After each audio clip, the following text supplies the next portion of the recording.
नमस्ते दोस्तों। आज की इस कहानी में आपका स्वागत है। दोस्तों, ये कहानी एक जवान लड़के और उसकी भाभी की है, जो सच्ची घटना पर आधारित है। एक दिन की बात, कार्तिक की भाभी रिया की कमर में बहुत ज्यादा दर्द हो रहा था, क्योंकि उनको कमर में लचक पड़ गई थी। कार्तिक ने रिया के बेडरूम में आया और बोला, चलिए भाभी, आप लेट जाइए। मैं आपकी कमर पर बाम लगाकर हल्की मालिश कर देता हूँ, ताकि आपका बचा हुआ दर्द भी ठीक हो जाए। रिया ने उसे मना करते हुए कहा, नहीं, रहने दो कार्तिक, मैं खुद कर लूंगी। कार्तिक ने कहा, आप खुद से बाम तो लगा लेंगी, लेकिन मालिश करना बड़ा मुश्किल होगा। मैं आपकी मदद कर देता हूँ, इससे आपको बाकी का दर्द भी ठीक हो जाएगा। यह कहकर कार्तिक कुर्सी से उठकर बेड पर रिया के पास आ गया और उसे लेटने के लिए कहा। भाभी जी, बताइए कहाँ लगाना है रिया?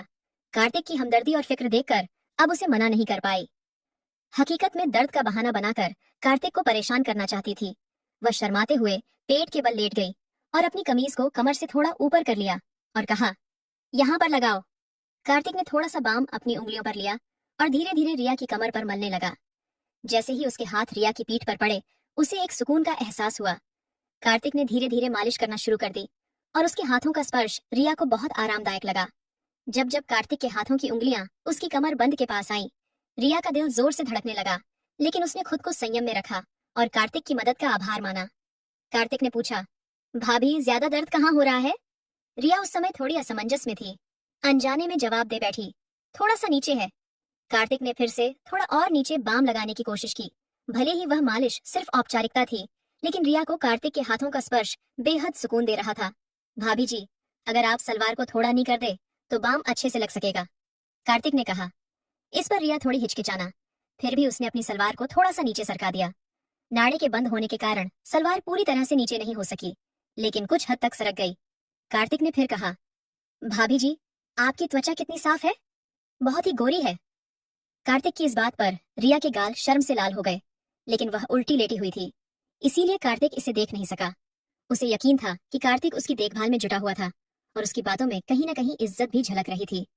कार्तिक ने थोड़ी देर और मालिश की और जब रिया ने कहा कि अब ठीक है, तो वह चुपचाप उठकर ऊपर चला गया। रिया को आज एक अलग ही सुकून महसूस हो रहा था। सालों बाद किसी ने उसे इस तरह से ध्यान दिया था, जिसमें हमदर्दी और एक स्नेह छुपा था। कार्तिक के बारे में सोचते हुए कब नींद में खो गई, उसे पता ही नहीं चला। अगली सुबह जब जागी तो उसने खुद को तरोताजा और शांत महसूस किया। नहाने के बाद रिया ने बहुत सलीके से तैयार होकर ब्लैक रंग का सफेद कढ़ाई वाला जोड़ा पहना और ऊंची हील के सफेद सैंडल भी पहने। हल्का सा मेकअप करने के बाद वह किचन में नाश्ता तैयार करने लगी। नाश्ता बनाते समय हर बार वह किचन के दरवाजे पर आकर सीढ़ियों की ओर देख रही थी। कार्तिक के काम पर जाने का समय हो गया था। जैसे ही वह नाश्ता तैयार करके बाहर आई, कार्तिक सीढ़ियों से नीचे उतर रहा था। आज तो बहुत ही बेहतर लग रही है भाभी जी, लगता है कल की मालिश का असर हुआ, कार्तिक ने मुस्कुराते हुए कहा। उसकी नजरें रिया के लिबास और फिर पेंसिल हिल वाले सैंडल पर थी। रिया ने भी मुस्कुराते हुए जवाब दिया, असर तो हुआ, लेकिन तुझे कैसे पता? कार्तिक थोड़ा शर्माते हुए बोला, भाभी जी, आज आपने हमेशा की तरह हील के सैंडल जो पहने हैं, तो मुझे लगा कि कमर का दर्द अब ठीक है। रिया ने हंसते हुए कहा, बिल्कुल सही पहचाना तूने। अब डाइनिंग टेबल पर बैठ, मैं नाश्ता लेकर आती हूँ। फिर दोनों साथ में नाश्ता करने लगे। इसी बीच कार्तिक ने रिया से पूछा, भाभी जी, आप कभी साड़ी नहीं पहनती क्या? रिया ने जवाब दिया, पहनती हूँ, लेकिन बहुत कम साल में, एक आध बार अगर कोई खास मौका हो तो। क्यों? कार्तिक ने कहा, नहीं, बस इसलिए कि मैंने आपको कभी साड़ी में नहीं देखा। मेरा ख्याल है आप पर साड़ी बहुत ही खूब जमेगी। फिर कार्तिक जाते समय बोला, भाभी जी, रात का खाना मैं बाहर से ही ले आऊंगा, आप बनाना मत इस पर। रिया ने मुस्कुराते हुए कहा, ठीक है। तो कार्तिक ने फिर कहा, अगर किसी और चीज की जरूरत हो तो बता दीजिए, मैं आते समय लेता आऊंगा। इस पर रिया ने कहा कि उसे किसी और चीज की जरूरत नहीं है, और फिर कार्तिक के जाने के बाद वह छोटे मोटे कामों में लग गई। इसके बाद वह ऊपर जाकर कार्तिक के कमरे को भी ठीक करने लगी। इसी दौरान रिया को उसके बेड के नीचे कुछ कपड़ा पड़ा हुआ नजर आया, तो उसने नीचे झुककर उसे बाहर निकाला, तो उसकी आंखें हैरानी के मारे फटी की फटी रह गईं। वह एक सफेद रंग का रेशमी अधवस्त्र था, जो शायद किसी लड़की की है। रिया ने उसे ध्यान से देखा और समझ गई कि किसी की व्यक्तिगत चीज हो सकती है, जो गलती से यहाँ रह गई हो। उसने तुरंत ही कपड़े को एक तरफ रख दिया और कमरे की सफाई करने लगी। इसी बीच उसे 3 दिन पहले की घटना याद आई। रोहन और रीना इसी कमरे में एक दूसरे के साथ थे। उसे लगा कि यह कपड़ा शायद रीना का ही होगा। रिया ने कपड़े को उठाकर देखा तो उस पर कुछ सफेद दाग नजर आए। उसे समझते देर नहीं लगी कि वह लोग कैसे हैं। इस दागों को देखकर वह किसी दूसरी दुनिया में खो गई। तभी अचानक बाहर मुख्य दरवाजे पर दस्तक हुई, तो उसने उस कपड़े को वापस बेड के नीचे रखा और बाहर आकर दरवाजे की ओर देखा, उसने देखा कि पड़ोस में रहने वाली कोमल भाभी खड़ी थी। अरे भाभी, मैं अभी आती हूँ, रिया ने कहा और जल्दी से कार्तिक का कमरा बंद किया और नीचे आकर दरवाजा खोला। कोमल जो पड़ोस में रहती थी, अपनी उम्र के 35वें दशक में थी और घर में ही ब्यूटी पार्लर चलाती थी। कोमल अक्सर दोपहर में रिया के घर आ जाती थी या उसे अपने घर बुला लेती थी और दोनों इधर उधर की बातें करती थी।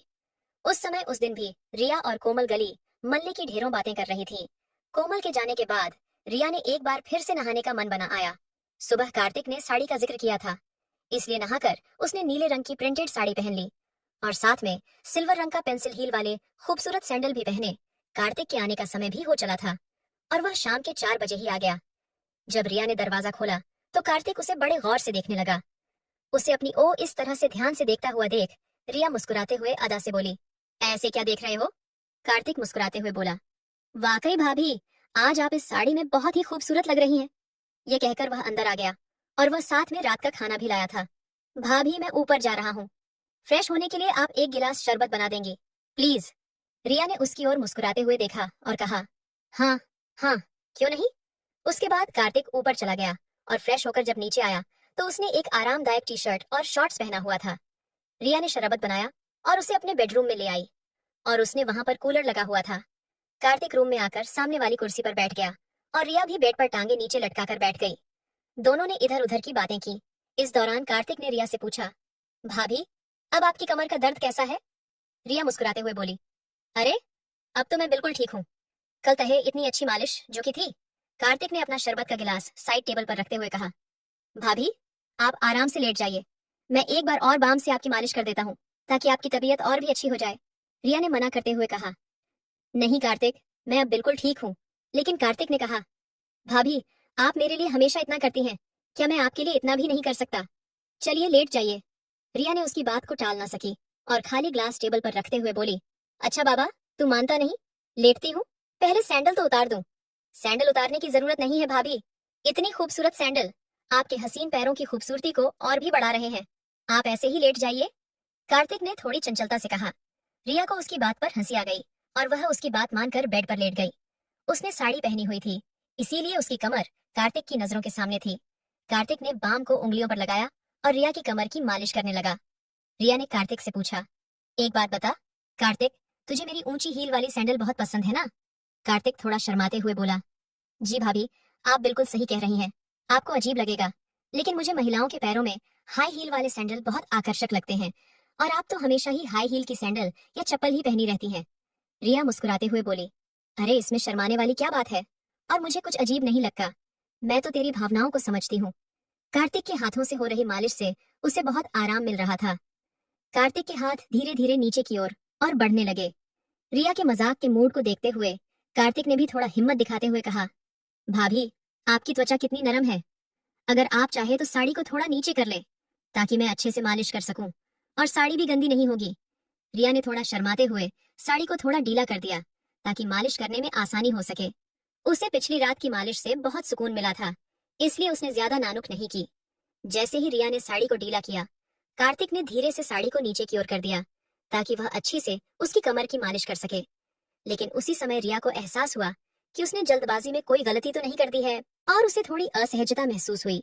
उसने तुरंत स्थिति को संभाले हुए साड़ी को सही किया और कार्तिक को रुख का संकेत दिया। कार्तिक ने बिना कुछ कहे धीरे धीरे रिया की कमर की मालिश जारी रखी, तो उसे जैसे ही गहरा सुकून मिल रहा था, वह मालिश से मिलने वाले आराम का आनंद ले रही थी और उसे कोई आपत्ति नहीं हुई।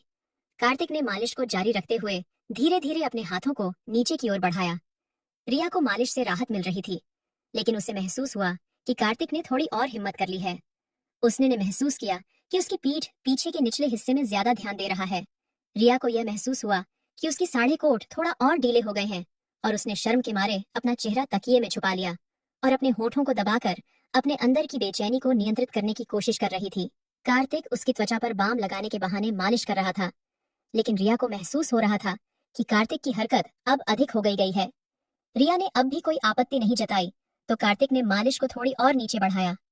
यह स्थिति रिया के लिए बहुत असहज सी लगने लगी, लेकिन उसने कुछ नहीं कहा।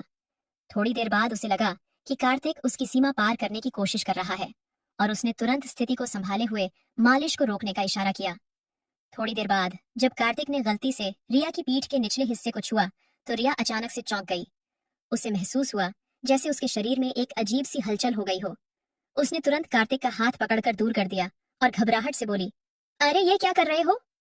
कार्तिक रिया तुरंत उससे दूर हटकर बैठ गई। वह पूरी तरह से हैरान और घबराई हुई थी और कार्तिक भी स्थिति से खुद को असहज महसूस कर रहा था। रिया को उसकी हरकतें ठीक नहीं लगी और वह घबराहट से बेड से उठकर खड़ी हो गई। जैसे वह खड़ी हुई, उसकी साड़ी को ढीले होने के कारण नीचे गिर गए, जिससे वह एकदम असहज हो गई। रिया ने तुरंत स्थिति को संभालने की कोशिश की और तेजी से नीचे की ओर झुककर अपनी साड़ी और पेटीकोट को उठाने लगी। तभी उसे समझ नहीं आ रहा था कि इस स्थिति में क्या करे, क्योंकि उसकी शर्मिंदगी और घबराहट चरम पर थी। उसने खुद को शांत करने की कोशिश की, लेकिन कार्तिक ने उसके घबराने पर ध्यान दिया और उसे संभालने के लिए बेड पर बैठने में मदद की। रिया ने कार्तिक से कहा, मुझे माफ करना, लेकिन अब यह सही नहीं लग रहा, हमें रुकना चाहिए। कार्तिक ने उसकी बात अनसुनी कर दी और वह रुका नहीं। बस फिर क्या था? शाम के समय रिया और उसका किराएदार कार्तिक एक ऐसी स्थिति में आ गया जहां दोनों के बीच अचानक नजदीकी उत्पन्न हो गई। रिया की सांसें तेज हो गईं और उसका शरीर कांपने लगा। उसके मन में एक अजीब सी हलचल थी जिसे वह खुद को संभाल नहीं पा रही थी। हालांकि रिया पूरी तरह से स्थिति को समझने की कोशिश कर रही थी, लेकिन वह खुद को रोकने या कुछ कहने की स्थिति में नहीं थी। दोनों बिना किसी बातचीत के ही स्थिति में आगे बढ़ रहे थे। कार्तिक के नजदीकी ने उसे सहज कर दिया, लेकिन रिया ने उसे रोकने की बजाय उसे जारी रहने दिया। रिया के मन में उलझन थी और वह समझ नहीं पा रही थी कि क्या हो रहा है। उसके दिमाग में एक सन्नाटा था, जबकि उसका शरीर एक स्थिति में फंस गया था। कार्तिक ने इस नजदीक को बढ़ाते हुए रिया के शरीर को अपने तरीके से महसूस किया, जिससे रिया और भी ज्यादा सहज हो गई। आखिरकार रिया ने महसूस किया कि उसकी स्थिति बहुत आगे बढ़ चुकी है और उसे अब रोकना ठीक नहीं होगा। फिर वह सब कुछ हो जाने के बाद फिर से सन्नाटा पसर गया, जैसे कि किसी तूफान से गुजर जाने के बाद की शांति होती है। उसने तुरंत कार्तिक के पीछे हटने को कहा। रिया खुद को संभाले हुए अपनी सांसों से नियंत्रित रखने लगी। थोड़ी देर बाद कार्तिक भी अपना सिर झुकाए कमरे से बाहर आ गया। तो दोस्तों, आपको ये कहानी कैसी लगी? कमेंट करके जरूर बताएं। अगर आपको ये कहानी पसंद आई हो तो इसे लाइक करें और अपने दोस्तों के साथ शेयर करें। आगे भी ऐसी ही रोमांचक कहानियों के लिए हमारे चैनल को सब्सक्राइब करें और बेल आइकन दबाना ना भूलें, ताकि आप हमारी कोई भी कहानी मिस ना करें। धन्यवाद।